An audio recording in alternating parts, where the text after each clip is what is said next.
आज का जो लेक्चर है today introductory lecture in which we will see कि what is the syllabus and what is the strategy and what is the evaluation system which will be followed throughout this semester. क्या इस chapter में हम देखेंगे इस lecture में कि किस तरीके से आपका इंजीनियरिंग फिजिक्स का सिलेबस है, क्या इवैल्यूएशन स्कीम है और किस तरीके से हम इसको पढ़ेंगे। सबसे पहले हम बात सिलेबस की कर लेते हैं। Syllabus as its name indicate, और आपको सिलेबस अगर आपने वेबसाइट विजिट की हो तो वहां भी आपको सिलेबस ही अवेलेबल होगा। Otherwise I will send you a copy of syllabus in the group so you can borrow that. ये सिलेबस आपका 5 यूनिट्स में डिवाइड है। This syllabus is divided into 5 units, जिसमें आपकी जो पहली यूनिट है, this unit is basically known as relativistic mechanics. अब ये रिलेटिविस्टिक मैकेनिक्स क्या है, थोड़ा सा यहाँ मैं ओवरव्यू आपको दूंगा कि रिलेटिविस्टिक मैकेनिक्स है क्या।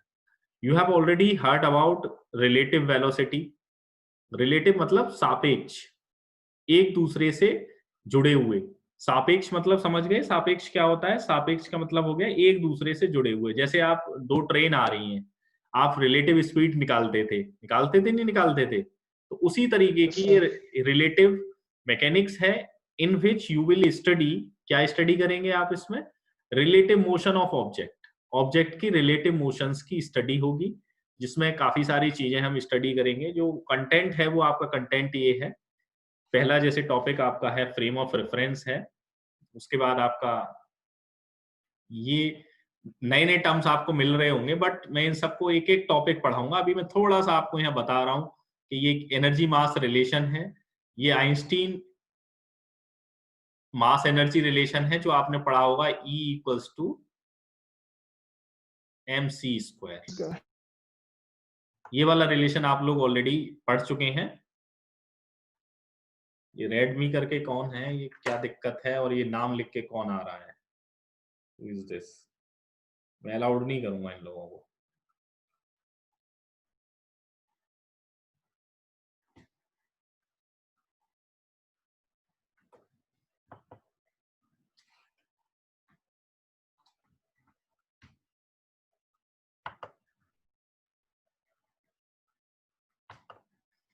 E इक्वल्स टू mc² आप पढ़ के आए हैं। आइंस्टीन रिलेशन आपने पढ़ा होगा 12th लेवल पे। उसके बाद यहाँ एक वेलोसिटी एडिशन थ्योरम है। वेलोसिटी एडिशन थ्योरम में क्या है, वेलोसिटी को रिलेटिवली हम ऐड करेंगे। एक आपका है टाइम डायलेशन। टाइम डायलेशन क्या होता है? समय का बढ़ना।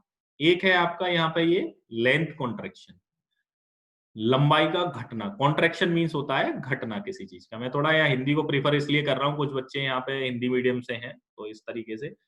फिर आपकी ये है postulates of special theory of relativity. इसके ये पोस्टुलेट हैं पूरे। इसमें दो पोस्टुलेट हैं जो आपको पढ़ाए जाएंगे।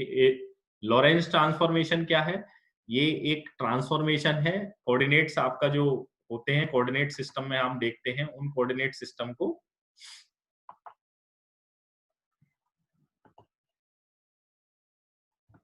उस कोऑर्डिनेट सिस्टम का एक कोऑर्डिनेट सिस्टम से दूसरे कोऑर्डिनेट सिस्टम में कैसे ट्रांसफर करेंगे, वो सारी चीजें हैं। तो घबराइएगा मत, अभी चीजें आपको समझ नहीं आएंगी कि ये चीज है क्या, बट वन बाय वन पहले हम बेसिक रिव्यू करेंगे, उसके बाद we will move on to the subject. In the continuation the second unit is, आपकी जो सेकेंड यूनिट है वो है इलेक्ट्रोमैग्नेटिक फील्ड थ्योरी। इसको कई नामों से जाना जाता है। इलेक्ट्रोमैग्नेटिज्म भी बोलते हैं, इलेक्ट्रोमैग्नेटिक फील्ड थ्योरी कहते हैं, या इलेक्ट्रोमैग्नेटिक मैग्नेटिज्म कह दिया, इलेक्ट्रोमैग्नेटिक फील्ड कह दिया, या इलेक्ट्रोमैग्नेटिक फील्ड थ्योरी कह दिया। तो ये इसलिए मैं आपको बता रहा हूँ कि बुक्स में देयर आर वेरियस नेम्स जिनके नामों से ये आपको दे रखी होगी। So don't worry about it कि इससे क्या है, but you should focus on the content. Content पे आपको थोड़ा सा जोर देना है। कंटेंट आपका जो है, जिस कंटेंट शुड बी अवेलेबल और नॉट। अब आपका कंटेंट में क्या है? कंटेंट में आपका है कंटिन्यूटी इक्वेशन। बेटा कोई दिक्कत? कंटिन्यूटी इक्वेशन, ये आपने थोड़ा सा 12th में इसका ओवरव्यू पढ़ा होगा, कंटिन्यूटी इक्वेशन क्या है। उसके बाद आपका ये डिस्प्लेसमेंट करंट, ये modifying equation of curl magnetic field, ये आपने एम्पियर सर्किटल लॉ पढ़ा है। एम्पियर का सर्किटल लॉ जो होता है, एम्पियर के सर्किट का जो नियम है उसका मॉडिफिकेशन है। मैक्सवेल की आपने समीकरण पढ़े होंगे, थोड़ा सा उससे आगे यहाँ है। और इसमें आगे एक चीज आपको और मिलेगी, प्लेन इलेक्ट्रोमैग्नेटिक वेव। अब प्लेन इलेक्ट्रोमैग्नेटिक वेव है क्या? बेसिकली इलेक्ट्रोमैग्नेटिक, ये जो वर्ड है, it's a combination of electric plus magnetic field. इसका कॉम्बिनेशन है इलेक्ट्रिक और मैग्नेटिक फील्ड का। इन दोनों को जब हम एक साथ स्टडी करते हैं या एक साथ जोड़ देते हैं, देन उसके बाद हमारा फॉर्मेशन किसका बनता है? हमारे पास फॉर्मेशन बनता है इलेक्ट्रोमैग्नेटिक फील्ड थ्योरी का। अब जैसे कोई वेव, प्लेन इलेक्ट्रोमैग्नेटिक वेव कौन सी वेव्स होती हैं, ये आपके दिमाग में क्वेश्चन उठ रहे होंगे, बहुत सारे सवाल होंगे जो आपके दिमाग में होंगे कि क्या इलेक्ट्रोमैग्नेटिक वेव कौन सी वेव है जो, थोड़ा सा आइडिया अप टू 12 आपको आइडिया मिल चुका है कि कौन सी वेव इलेक्ट्रोमैग्नेटिक वेव होती हैं और कौन सी वेव इलेक्ट्रोमैग्नेटिक वेव नहीं होती।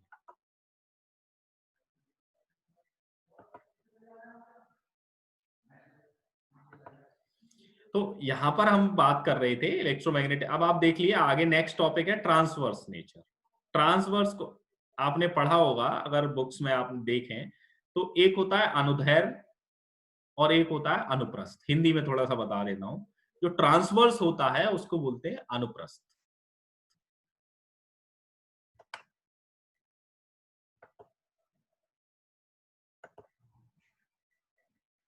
उसको बोलते हैं हम अनुप्रस्थ। और उसके बाद अब अनप्रस्थ नेचर क्या हो गया? अनप्रस्थ नेचर ये हो गया कि अगर कोई wave, sorry sir, network problem की वजह से लेटेस्ट ज्वाइन किए सर। क्या दिक्कत आ रही है बेटा? सर नेटवर्क प्रॉब्लम चल रहा है सर, उसकी वजह से लेट ज्वाइन हुआ मीटिंग। कौन है? Who is this? Sujeet Singh sir. Sujeet Singh, it's okay, there is no issue. आपने ज्वाइन कर लिया ना? Yes sir. हाँ, डोंट इंटरप्ट द क्लास, है ना, you should join it, there is no issue. Okay sir. Okay sir. अब इसके बाद ट्रांसवर्स, मैं थोड़ा सिलेबस डिस्कस कर रहा हूँ, सिलेबस को थोड़ा ध्यान से सुन लीजिए, आगे हम चीजें डिस्कस और करेंगे। देखिए सिलेबस में पहली यूनिट मैंने आपको बता दी क्या है, उसके बाद दूसरी यूनिट जो है वो बिल्कुल ही अलग है, it is different from the first unit, first unit से अलग है, इसीलिए थोड़ा इसको हम ध्यान से देखेंगे। Electromagnetic word is a combination of electric and magnetic field, जिसमें मैंने आपको कुछ टॉपिक्स बताए, इसमें बहुत इंपॉर्टेंट पार्ट है ये, जो भी टॉपिक्स हैं those who are covered in this unit are very important for you. Maxwell equation आपकी हो गई, मैक्सवेल इक्वेशन अब आपकी हो गई, इसमें आपको वैक्यूम में देखनी पड़ेगी मैक्सवेल इक्वेशन। उसके बाद conducting medium, non conducting medium, ये आपके यहाँ पे, इसमें सिर्फ आपके पास नॉन कंडक्टिंग है, ये डिफरेंट डिफरेंट मीडियम में है तो ये हम निकालेंगे। फिर अब इलेक्ट्रोमैग्नेटिक वेव कौन सी वेव हो गई, ये बात आ गया। Energy of an electromagnetic field या इलेक्ट्रोमैग्नेटिक वेव वो कैसे निकालेंगे कि you already know about the space, आपको स्पेस के बारे में पूरी जानकारी है। स्पेस में your communication is basically mobile communication, एक से दूसरे से जो कम्युनिकेशन होता है it is done through ionosphere, open air communication जिसको बोलते हैं। Basically this communication is deals with the open air communication. किससे डील करता है? ये डील करता है हमारा इलेक्ट्रोमैग्नेटिक वेव के थ्रू। इनको हम शॉर्ट में लिख सकते हैं EM वेव्स। क्या बोलते हैं इनको? Electromagnetic waves. ये इलेक्ट्रोमैग्नेटिक वेव की जो वेवलेंथ है वो काफी ज्यादा ब्रॉड है, जिसमें माइक्रोवेव्स भी आ जाती हैं, आपकी रेडियो वेव्स भी आ जाती हैं, ये अल्ट्रावायलेट हो गया, ये सारा एक electromagnetic radiation spectrum you have already seen, जो एक्सरे से लेके आपका विजिबल तक जाता है। एक्सरे आ गई, इंफ्रारेड आ गया, अल्ट्रावायलेट आ गया, विजिबल आ गया आपका, और आपकी रेडियो वेव्स हो गई, माइक्रोवेव्स हो गई, ये सारी किस में आ जाती है? इलेक्ट्रोमैग्नेटिक रेडिएशंस में आ जाती हैं, जिसमें से ये जो कम्युनिकेशन के लिए जो रेस्पॉन्सिबल होती हैं वो इलेक्ट्रो माइक्रोवेव्स और रेडियो वेव्स आपके टेलीविजन कम्युनिकेशन के लिए, सैटेलाइट कम्युनिकेशन के लिए, क्योंकि सिग्नल इन्हीं के थ्रू एक जगह से दूसरी जगह पास होता है। And there is no need of any medium, ये फ्री मीडियम में आराम से फ्री स्पेस में मूव कर सकती है। उन्हीं वेव्स के बारे में, जैसे यहाँ ये plane electromagnetic wave in vacuum. अब बात करते हैं क्या इलेक्ट्रोमैग्नेटिक वेव का नेचर जो है ट्रांसवर्स होता है? ट्रांसवर्स मतलब क्या है? आपको लॉन्गिट्यूडनल और ट्रांसवर्स दोनों दो तरीके की वेव आपने ऑलरेडी पढ़ी है, तो we will discuss it is very important for you, इसको पता होना बहुत जरूरी है। फिर उसके बाद एक यहाँ मैंने बताया कि इलेक्ट्रोमैग्नेटिक वेव है, तो हमें इलेक्ट्रिक फील्ड और मैग्नेटिक फील्ड का रिलेशन भी देखना होगा, कैसे ये एक दूसरे से रिलेट करते हैं, तो ये रिलेशन भी आपको देखना पड़ेगा। उसके बाद आप अगर एनर्जी की बात करें तो उसकी एनर्जी इलेक्ट्रोमैग्नेटिक वेव की क्या होगी। उसके बाद मोमेंटम, मोमेंटम आप जानते हैं क्या होता है, मोमेंटम देखेंगे। उनका प्रेशर क्या होगा, वो प्रेशर भी देखेंगे। ये थोड़ा सा 12th से आगे की चीजें हैं, but we will see later one by one.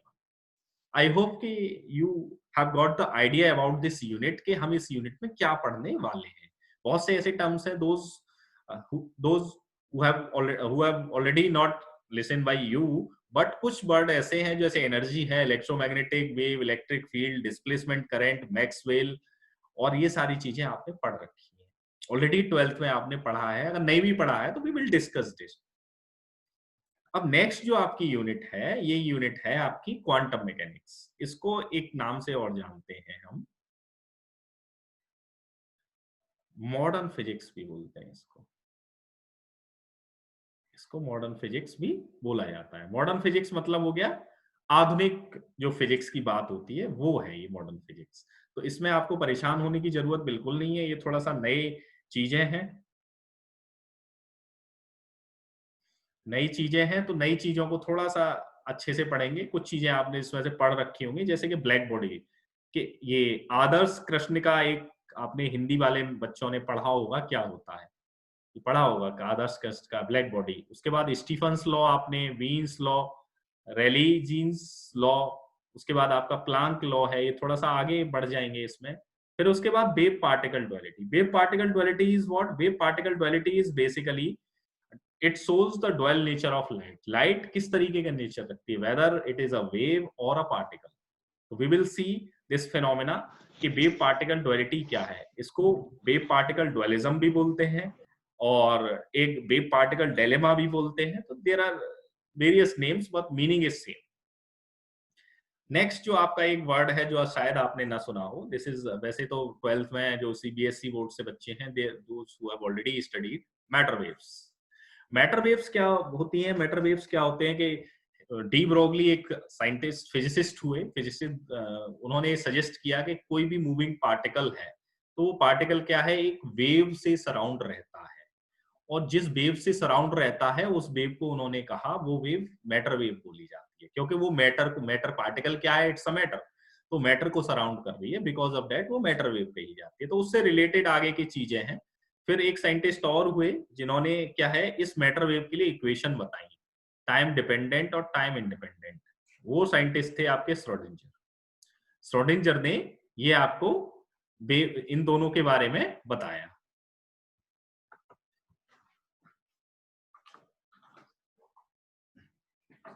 अब नेक्स्ट अगर आप देखें तो नेक्स्ट आपका जो टॉपिक है ये वेव इक्वेशन हो गया। उसके बाद अगर आप नेक्स्ट देखें वो बॉर्न अप्रोक्सीमेशन है। बॉर्न भी एक आपके फिजिसिस्ट हुए, उन्होंने आपका बताया कि ऑफ वेव फंक्शन। अब कोई वेव है तो वेव के लिए आप क्या करेंगे, वेव के लिए आपके पास वेव फंक्शन होना जरूरी है। किसी वेव को आप डिफाइन करने के लिए एक फंक्शन की जरूरत होती है कि नहीं होती, साइन के टर्म्स में, कोसाइन के टर्म में। तो बॉर्न एक मैक्स बॉर्न करके साइंटिस्ट थे, उन्होंने एक वेव फंक्शन दिया जो कि किसी मैटर वेव को डिफाइन करने के लिए आवश्यक था। उसके बाद हमने ये जो श्रोडिंजर इक्वेशन है, इस इक्वेशन का सपोज करो सॉल्यूशन देखा, डिफरेंट डिफरेंट सॉल्यूशन देखे। यहाँ पे आप देखिए सॉल्यूशन आपका श्रोडिंजर वेव इक्वेशन के सॉल्यूशंस आ गए आपके, 1 dimension, 2 dimension, particle in a box. Next आपका टॉपिक है, ये आपने 12th में थोड़ा सा पढ़ा होगा, कॉम्पटन इफेक्ट, कि जब कोई पार्टिकल से कोई मैटर से इंटरेक्ट करती है चीज, तो उसमें क्या है, उसकी वेवलेंथ जो है इंक्रीज हो जाती है, लैम्डा से लैम्डा डैश हो जाती है। ये आपने थोड़ा सा इसमें 12th में हल्का सा पढ़ा होगा, लैम्डा डैश माइनस लैम्डा करके, ये आपने थोड़ा सा एक ओवरव्यू लिया होगा। बट एनीवे यहाँ हम एक पूरा डेरिवेशन देखेंगे और पूरी इसकी थ्योरी जो है पढ़ेंगे। तो ये इस तरीके से हमारी 3 यूनिट हुई। इसके बाद 2 यूनिट और हैं जो हम यहाँ देखने वाले हैं। 2 यूनिट में नेक्स्ट आपका जो यूनिट है वो आपके वेव ऑप्टिक्स। वेव ऑप्टिक्स में कुछ ऐसे फिनोमिनाज हैं, जो आपने ऑलरेडी पढ़ रखे हैं और थोड़ा डिटेल में भी पढ़ रखे हैं और you are aware about them. जैसे पहला ये यूनिट सिलेबस में तो ऐसे नहीं लिखा हुआ है, सिलेबस में कंबाइंड लिखा हुआ है, बट मैंने इसको 2 पार्टों में डिवाइड कर दिया है। पहला पार्ट आपका है इंटरफेरेंस। क्या है ये पार्ट ए जो है, ये आपका है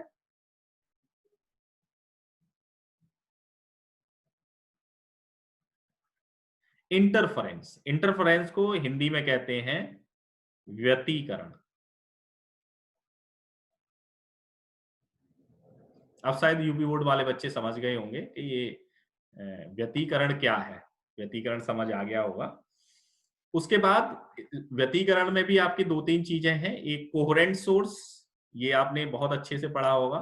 कोहेरेंट सोर्सेज क्या होते हैं? कोहेरेंट सोर्सेज वो होते हैं कि जो आपके सोर्स जिनकी वेवलेंथ और आपके एम्पलीट्यूड, इंटेंसिटी, सारी चीजें लगभग सेम होती हैं, तो उन सोर्स को हम कोहेरेंट सोर्स कहते हैं।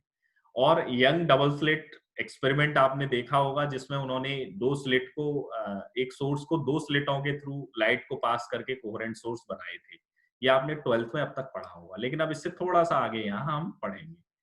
ये इंटरफेरेंस, एक थिन फिल्म से जब लाइट पास होती है तो इंटरफेरेंस पैटर्न कैसे बनता है, यहाँ ये चीज देखेंगे। फिर एक्सटेंडेड सोर्स क्या होते हैं, जिनकी क्यों जरूरत पड़ी, क्यों आवश्यकता है। एक फिर न्यूटन्स रिंग, जो आपके लिए बहुत इंपॉर्टेंट है और कल मैं डिस्कस भी कर रहा था केमिकल की, मैंने लेबोरेटरी में इसको डिस्कस भी किया था। ये एक्सपेरिमेंट भी है आपके यहाँ, जिसको मैंने बताया भी था कि it will be discussed in the 4th unit and its application. तो इसमें क्या होगा, ये सारे कैसे फिनोमिनाज हैं, इंटरफेरेंस से रिलेटेड हैं। और इंटरफेरेंस होता क्या है, इंटरफेरेंस क्या होता है कि जब कोई 2 वेव, सपोज करो कोई 2 वेव हैं,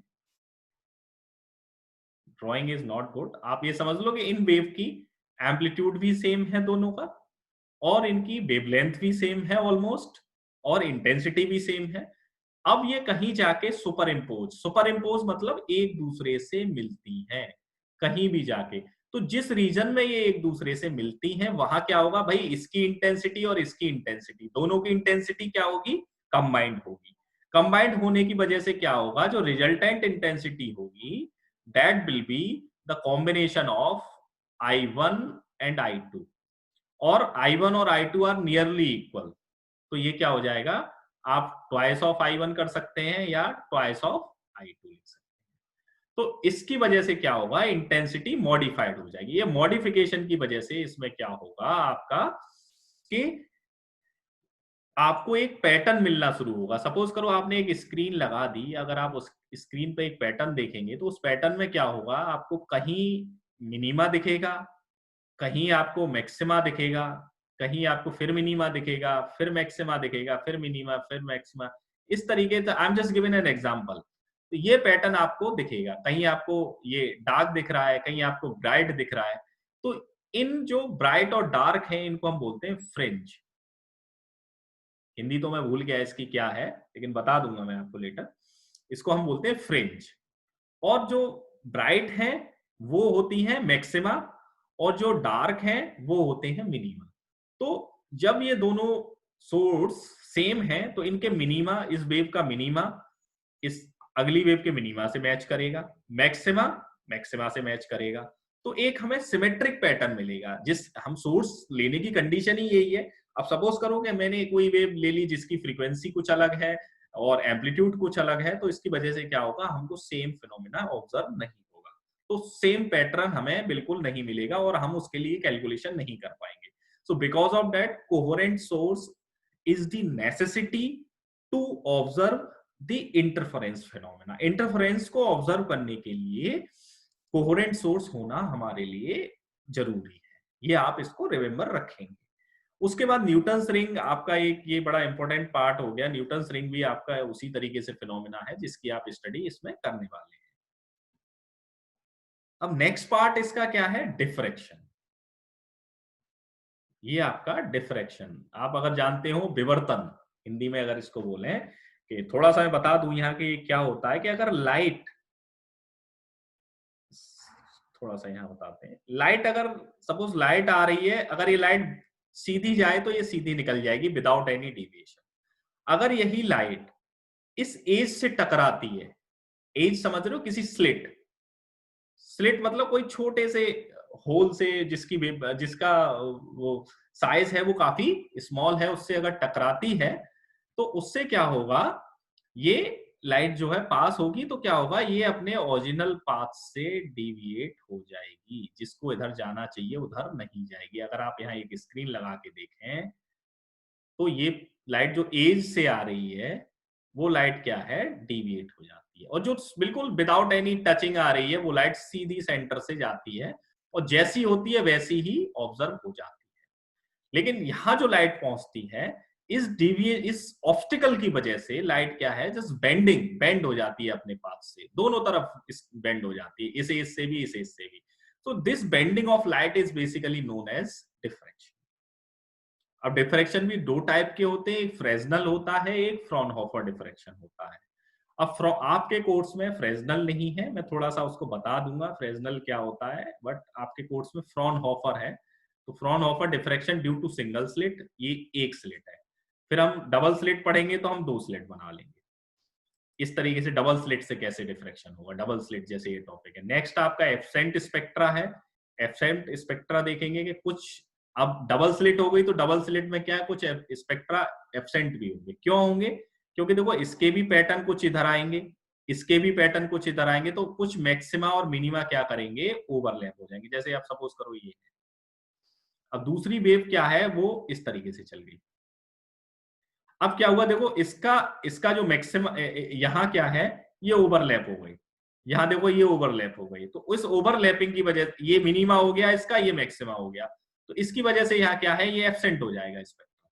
तो ये इसको हम एब्सेंट स्पेक्ट्रा बोलते हैं, जिसमें क्या होता है, कुछ मिनिमा मैक्सिमा जो है दूसरे के मिनिमा से लाई कर जाते हैं। मिनिमा मतलब जहां इंटेंसिटी 0 होती है वहां डार्क की कंडीशन, डार्क बोलते हैं इस कंडीशन को, डार्क या मिनिमा, या इसको क्या कहते थे, मिनिमा। ये कंडीशन आपकी यहां सेटिस्फाई होगी। नेक्स्ट इसी में पार्ट आपका है ग्रेटिंग। ग्रेटिंग आपका काफी इंपॉर्टेंट टॉपिक है, और ग्रेटिंग के सारे टॉपिक अब इससे आगे ग्रेटिंग से ही रिलेटेड है। एक्सपेरिमेंट भी है ग्रेटिंग का आपके कोर्स में। ग्रेटिंग क्या करता है, ग्रेटिंग एक अरेंजमेंट होता है, इसी तरीके की स्लिट होती है जो एन और nth ऑर्डर में ऐसे करके एन स्लिट्स अवेलेबल रहती है, इस तरीके से जिनकी विड्थ और उनके बीच की जो डिस्टेंस है वो सब सेम रहती है। इस तरीके से बहुत सारी स्लिट जो है लगी रहती है।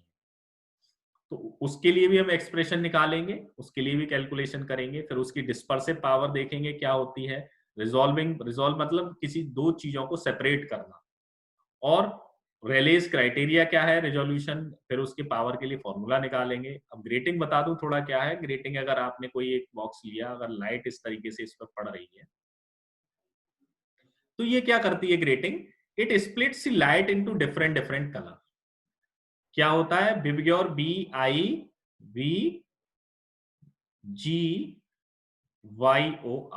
विबग्योर इस तरीके से violet, indigo, blue, green, yellow, orange, red, इस कलर्स में ये क्या है, स्प्लिट कर देती है। तो इन कलर्स की स्टडी हम करते हैं, और इसका काफी यूज भी है, एक्सपेरिमेंट भी है आपके कोर्स में, जिसको हम आगे देखेंगे।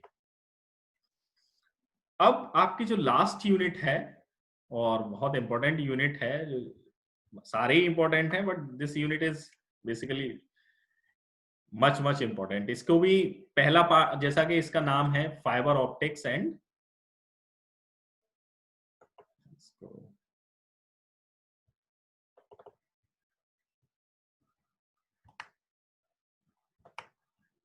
Fibre optics and lasers. Fibre optics को अगर आप देखें तो फाइबर ऑप्टिक्स में आपका पहला पार्ट, फाइबर ऑप्टिक्स क्या होती है, ये बड़ा इंपॉर्टेंट है। आज के टाइम में आपने ऑप्टिकल फाइबर सुना है, आप ऑप्टिकल फाइबर के बारे में जानते हैं कि ऑप्टिकल फाइबर क्या होता है। ऑप्टिकल फाइबर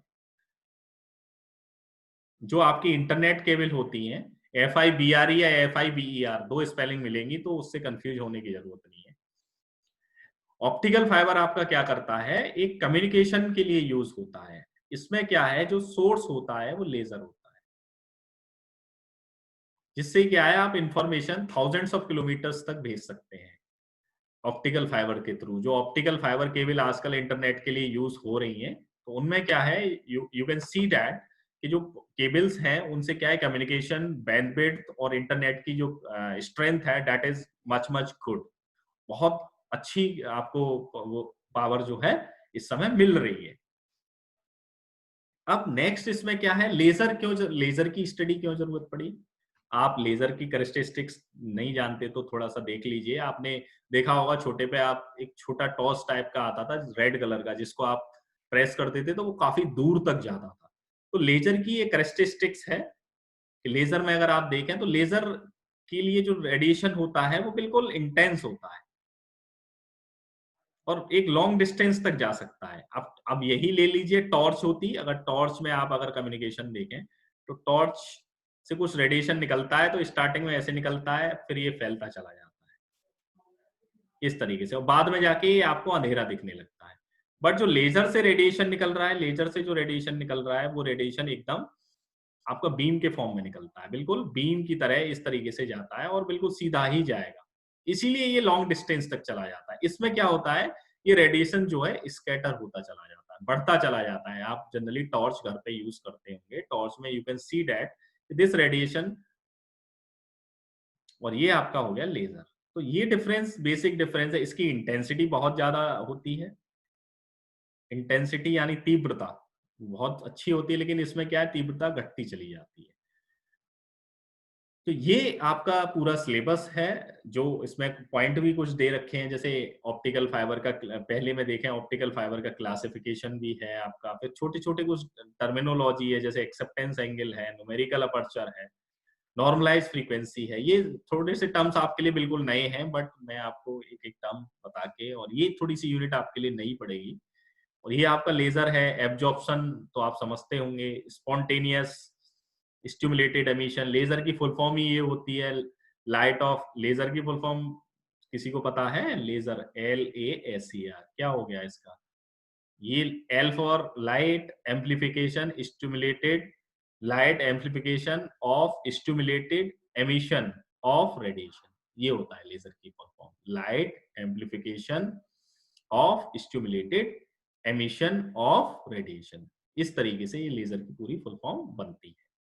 तो ये आपका पूरा सिलेबस है that will be covered in this semester.